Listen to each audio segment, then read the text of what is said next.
Why does the lack of intimacy destroy relationships?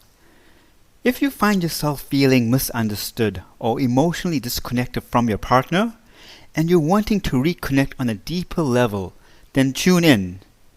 A lack of intimacy isn't uncommon in ongoing relationships, but it can be unhealthy in any relationship, as intimacy creates the juice that connects us with each other. I came across an interesting study that was published in the Journal of Sex and Marital Therapy. The most common reasons why people get divorced today largely centers around the lack of emotional fulfillment. In today's episode, I will be giving you simple processes that will help you identify and express your emotional needs that can rekindle your relationship. ZakirMohammadi.com. Be fearless in the pursuit of what sets your soul on fire, the podcast series. Having honest conversations and sharing powerful advice to help you revel in deep intimacy, creating a strong self-worth, and wholehearted relationships. I'm your host, life coach, couples therapist specializing in sacred sexuality and intimacy, Zakir Mohammadi. The number one complaint I hear from couples today is the lack of love and intimacy between them. As life just happens for most people, we tend to fall into a routine and going through our daily motions. Even though you continue to wake up together, you don't find yourself excited by your partner anymore. As the relationship falls into a routine, our attention tends to fall to everything else but the relationship itself. And if there are kids involved, there is even less time and energy for the couple to reinvest in each other. We are spending less and less time with our significant other in meaningful ways. You may be having sex, however, in most cases that becomes a burden for you. Almost all of my clients say the only reason they are being physically intimate with their partners is to keep the peace at home. And guess what? Most of them tell me they'd rather read a good book than have sex. How many of you can relate to this? Why do you think this is? What has caused the love and passion to dwindle? Think back to the early days of your relationship. Close your eyes while I take you on a short journey. The aroma of fresh baked cookies scent the air as I find my seat on one of the cafes along the promenade. I hear light music in the background. It's a beautiful evening. As the evening progresses, I see a couple come in and observe the dance between them. The couple are in their early 20s. They sit quietly gazing at the starless sky, seemingly enjoying the background music. Their bodies are relaxed while they lean into each other. The one attentively listens to the other while they share their stories and ponder what to order from the menu. From their perspective, everything else does not exist but the person in front of them.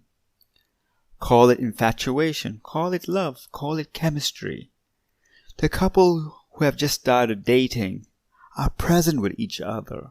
In each other, their world is a mystery. It's all about being present with your beloved. Most people think that having sex is being intimate. However, there are a few flavors of intimacy that can be explored.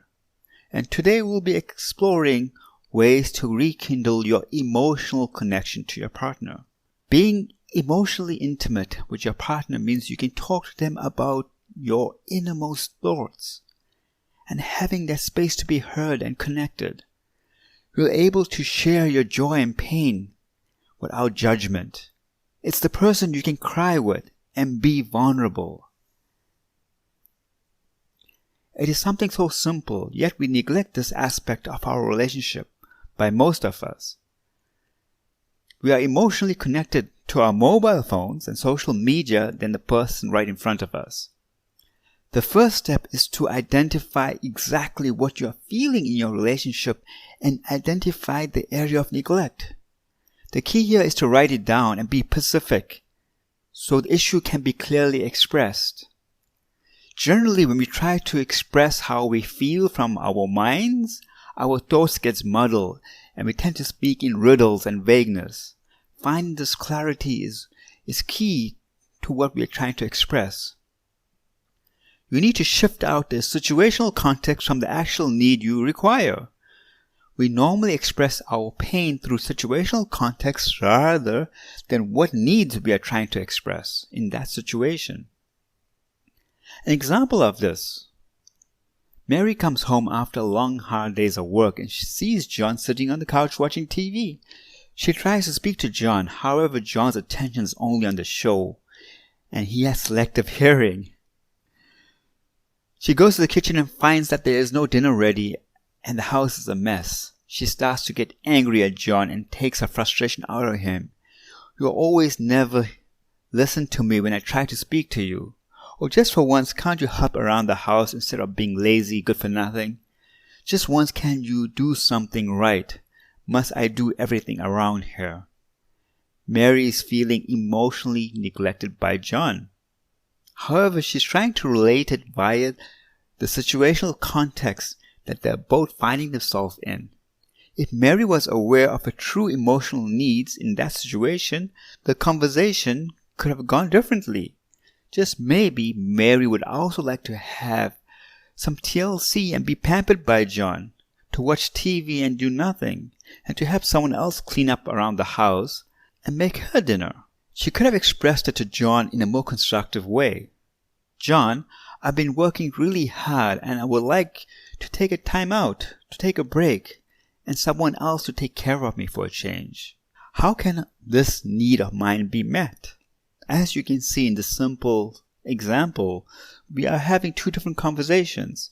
One is going contextual, emotional, that doesn't really solve much, while the other is finding the actual need and expressing it so that a solution can be found. So this brings us to the next step on how to consciously communicate to your partner what you need from your relationship. What I mean by this is conveying this message across so it can be well received. Learning to communicate consciously takes work and starts with you.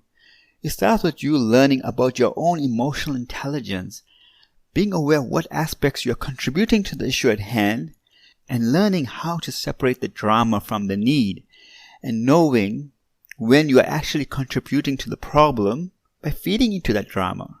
No matter how your partner responds, start working on beefing up your own emotional skills and learning how to express them in an effective manner.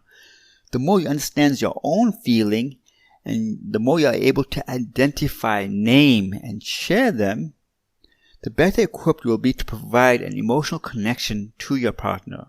Change always starts with you. If you loved this episode, please comment below and subscribe. Join us next week as we continue to explore ways to rekindle your relationship. I'm your host, Zakir Mohammadi.